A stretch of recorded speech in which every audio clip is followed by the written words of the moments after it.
myself doctor संस्कृति, physiotherapist. आज हम अपनी वीडियो में जानेंगे कि कैसे आप अपने पैरालिसिस को ठीक कर सकते हैं। वो कौन से ऐसे तरीके हैं, कौन सा ऐसा प्रॉपर ट्रीटमेंट है जिसकी वजह से हमारे जितने भी लकवे के मरीज हैं वो जल्दी रिकवरी पा सकते हैं। सबसे पहले हम ये समझते हैं कि लकवा एग्जैक्टली में है क्या, क्योंकि बहुत सारे हमारे पेशेंट्स हैं जिनका ये कंसर्न होता है। जब भी वो स्टार्स में विजिट करते हैं वो हमसे जनरली पूछते हैं कि डॉक्टर साहब ये मुझे ही क्यों हुआ, मुझे ही लकवा क्यों हुआ और ये अब हो गया है तो मैं इसे कैसे ठीक करूं, कितना टाइम मुझे लकवे से ठीक होने में लगेगा। लेकिन अगर मैं आपको सही मायनों में एक बात बता दूं तो कोई भी डॉक्टर आपको ये नहीं बता सकता कि आपका लकवा कितने दिनों में ठीक हो जाएगा, क्योंकि अल्टीमेटली आपका जो भी ट्रीटमेंट है, आपकी जो भी रिकवरी हो रही है वो आपके ऊपर डिपेंड करती है। अब आपके माइंड में फिर से क्वेश्चन आया होगा कि मुझे तो लकवा हुआ है, मैं कैसे खुद से ठीक हो सकता हूँ। जी हाँ, आज यही सारे कंसर्न हैं, यही सारी क्वेरीज हैं जो हम अपनी वीडियो में जानेंगे और साथ ही साथ ये भी जानेंगे कि कैसे आप लकवे से जल्दी रिकवरी पा सकते हैं, कैसे आपका लकवा जल्दी ठीक हो सकता है।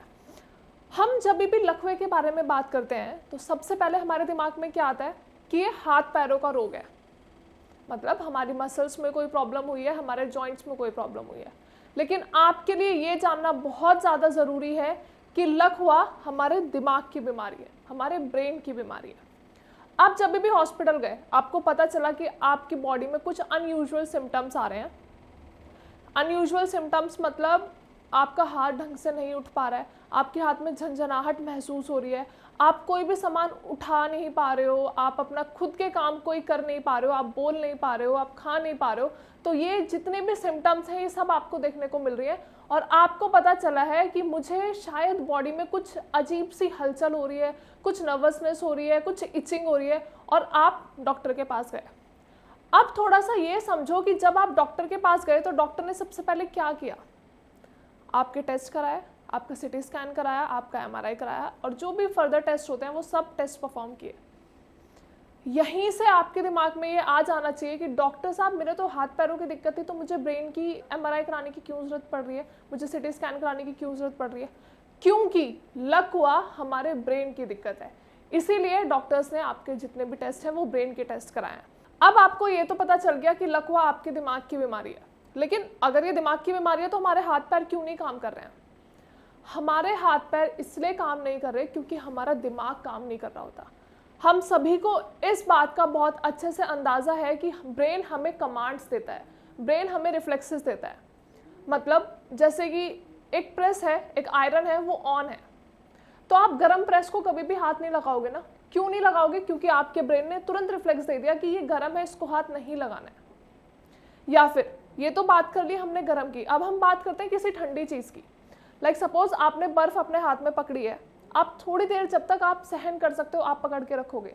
अल्टीमेटली जब आपके ब्रेन ने आपको कमांड दे दी कि अब इसे छोड़ दो, क्योंकि सेंसिटिविटी हाथ में हो रही है, तो आप एकदम से बर्फ छोड़ देते हो, आप होल्ड नहीं कर पाते, बर्फ को बहुत देर तक नहीं पकड़ पाते। तो ये जितनी भी एक्टिविटीज़ हो रही हैं, जितने भी एक्शंस हो रहे हैं, जितने भी रिफ्लेक्सेस हैं, जो भी हमारे ब्रेन और मसल की कोऑर्डिनेशन है, ये सब कहाँ से हो रही है? हमारे ब्रेन से। इसीलिए लकवे में आपके हाथ पैर काम नहीं करते हैं। क्यों नहीं करते? क्योंकि ब्रेन कोई कमांड नहीं दे पा रहा, और जब ब्रेन कमांड नहीं दे पा रहा है तो आप कोई एक्शन परफॉर्म नहीं कर पा रहे हो, आप कोई मूवमेंट परफॉर्म नहीं कर पा रहे हो और आपका दिमाग अपना काम ढंग से नहीं कर पा रहा है। अब हम ये जानते हैं, अब हम ये समझ लेते हैं थोड़ा सा कि ब्रेन काम कर क्यों नहीं पा रहा है। ऐसा क्या हो गया हमारे ब्रेन में, ऐसा कैसे डैमेज हो गया कि हमारा ब्रेन अपनी एक्टिविटीज परफॉर्म नहीं कर पा रहा है। अगर हम लकवे को थोड़ा सा और गहराई में समझें तो लकवा दो तरीके से हो सकता है मेजरली, मतलब कॉमनली जो भी दो कॉजेज हैं वो क्या है, या तो इस्केमिक स्ट्रोक है या फिर हेमरेजिक स्ट्रोक है। अब इसे थोड़ा सा समझते हैं हम, इस्केमिक स्ट्रोक और हेमरेजिक स्ट्रोक में होता क्या है। इस्केमिक स्ट्रोक में आपके दिमाग में क्लॉट हो जाता है। क्लॉट इन द सेंस, अब इसे थोड़ा मैं एग्जाम्पल के तौर पर समझाती हूँ। पाइपलाइन है, पाइपलाइन से पानी पास हो रहा है, लेकिन अगर बीच में कुछ अटक गया, बीच में कोई कंकड़ है, कुछ अटक गया है, तो जिसकी वजह से पानी नहीं जा पा रहा, पानी आगे फ्लो नहीं हो पा रहा। यही होता है हमारे ब्रेन में। जो भी वेसल्स होती हैं जो हमारे ब्रेन तक ब्लड लेके जा रही हैं, अगर उसमें कोई कंजेशन हो जाती है, कोई रुकावट आ जाती है, कुछ फंस जाता है, तो उसकी वजह से हमारा ब्लड आगे ट्रेवल नहीं कर पाता। और जब ब्रेन में ब्लड पहुंच ही नहीं पाएगा, ब्रेन में ऑक्सीजन पहुंच ही नहीं पाएंगी, जो भी एसेंशियल न्यूट्रिएंट्स हैं, मतलब ब्रेन का जो भी खाना पीना है, अगर वो ब्रेन को नहीं मिल पा रहा है तो ब्रेन अपने एक्शंस कैसे परफॉर्म करेगा। आप एक नॉर्मल इंसान है, आपको भूख भी लग रही है, आप सारे काम कर रहे हैं, लेकिन आप अपनी भूख का कोई इलाज नहीं कर रहे हैं, मतलब आप अपनी भूख के लिए खाना नहीं खा रहे हैं, तो बॉडी को ताकत कहाँ से मिलेगी। आप भूखे हैं, आपको खाना भी नहीं मिल रहा, तो बॉडी में वीकनेस आ जाएगी और आप अपने काम नहीं कर पाओगे। सेम विद ब्रेन, जब ब्रेन को प्रॉपर ब्लड नहीं मिल पाएगा, ऑक्सीजन नहीं मिल पाएगी, उसके प्रॉपर न्यूट्रिएंट्स नहीं मिल पाएंगे, तो वो अपना काम कैसे करेगा। यही होता है हमारे इस्केमिक स्ट्रोक में, मतलब क्लॉटिंग की वजह से जब पेशेंट्स को पैरालिसिस हो जाता है। अब हम बात करते हैं दूसरे स्ट्रोक के बारे में, दैट इज हेमरेजिक स्ट्रोक। अब हेमरेजिक स्ट्रोक में क्या होता है, आपकी नस फट जाती है, जो भी ब्लड वेसल्स हैं, जो भी ब्लड ब्रेन तक पहुंचा रही हैं, वो फंस जाती है, वो फट जाती हैं, रप्चर हो जाती है, जिसकी वजह से ब्रेन में लीकेज हो जाती है और ब्रेन अपना एक्शंस फिर से परफॉर्म नहीं कर पाता। तो ये दो मेन कॉजेज हैं जिनकी वजह से आपको पैरालिसिस होता है। अब आप थोड़ा सा ये समझने की कोशिश करो, किसी भी कारण से, स्ट्रोक के किसी भी रीजन की वजह से, जो मैंने अभी दो आपके साथ डिस्कस किए हैं, इस्केमिक और हैमरेज, अगर इन दो कारणों की वजह से आपका ब्रेन काम नहीं कर पा रहा है, तो आपको ये समझ आ जाना चाहिए कि जब ब्रेन ही काम नहीं कर रहा तो हमारे हाथ पैर कैसे काम करेंगे। क्योंकि मैंने वीडियो के स्टार्टिंग में बताया था कि ब्रेन जब तक रिफ्लेक्सेस नहीं देगा, ब्रेन जब तक कमांड नहीं देगा, हमारे हाथ पैर, हमारी मांसपेशियां काम नहीं करती हैं। अब हम ये थोड़ा सा समझने की कोशिश करते हैं कि ठीक है, ब्रेन को डैमेज हो गया है, अब हम इसका कुछ नहीं कर सकते। जो सेल्स डैमेज हो गई हैं, जो सेल्स मर चुकी हैं, हम उनका कुछ नहीं कर सकते। लेकिन जो बाकी बची हुई सेल्स हैं, जो बाकी बची हुई ब्रेन सेल्स हैं, हम उनको और ज़्यादा न्यूट्रिएंट्स दे सकते हैं, उनको और ज़्यादा ब्लड सप्लाई दे सकते हैं और उनको एक्टिव रख सकते हैं। अब एक्टिव कैसे रखेंगे हम उसे?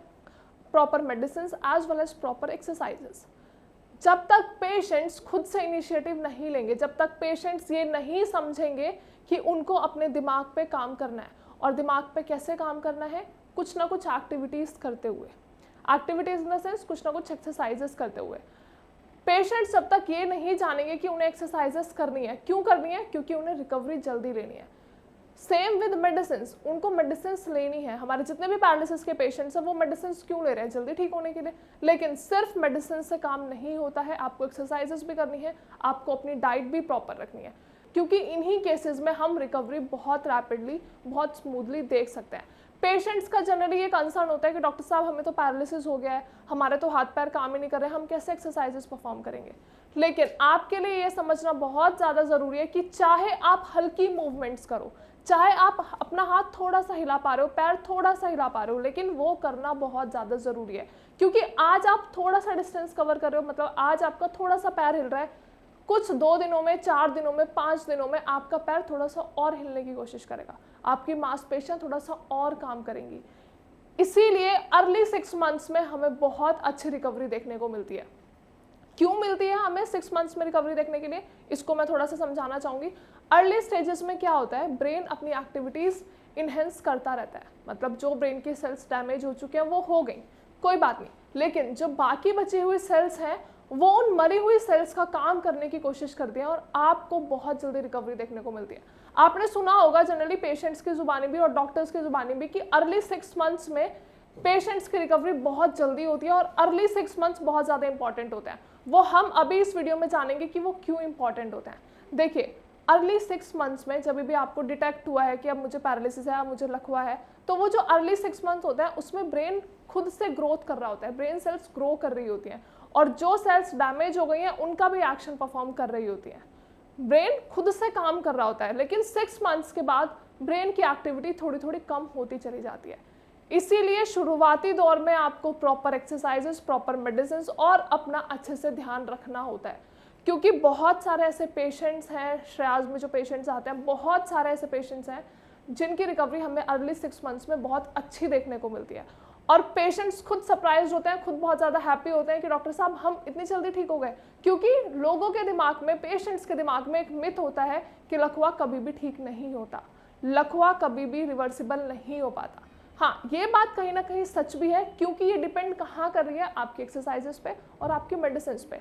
अगर पेशेंट्स कुछ काम करेंगे ही नहीं, अगर पेशेंट्स पूरे दिन लेटे रहेंगे, कुछ एक्टिविटी नहीं करेंगे, बोलने की कोशिश नहीं करेंगे, खाने पीने की कोशिश नहीं करेंगे, तो उनकी रिकवरी देखने को नहीं मिलती है। लेकिन ऑन दी अदर हैंड जो पेशेंट अपनी एक्टिविटीज़ अच्छे से परफॉर्म करते हैं, जिनके थेरेपिस्ट उनको एक्सरसाइजेस कराने आ रहे हैं, वो एक्सरसाइजेस खुद से भी परफॉर्म कर रहे हैं, दवाई टाइम पे खा रहे हैं, खाना टाइम पे खा रहे हैं, उन पेशेंट्स में हमें रिकवरी बहुत जल्दी देखने को मिलती है।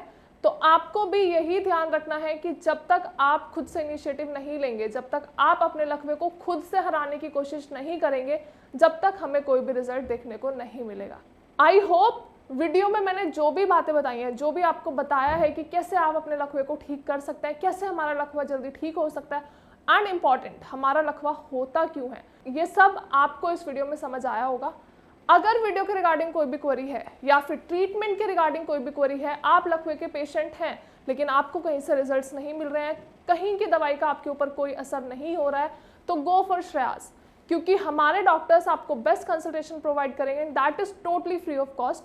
उसके साथ साथ आपको बेस्ट आयुर्वेदिक मेडिसिन देंगे और समझाएंगे भी कि आपको क्यों ये मेडिसिन लेनी है, क्यों आयुर्वेदा एक इम्पॉर्टेंट क्रूशियल पॉइंट है किसी भी पैरालिसिस पेशेंट के लिए, क्यों आयुर्वेदा की हेल्प से पेशेंट्स की रिकवरी बहुत जल्दी होती है, बहुत स्मूथली होती है।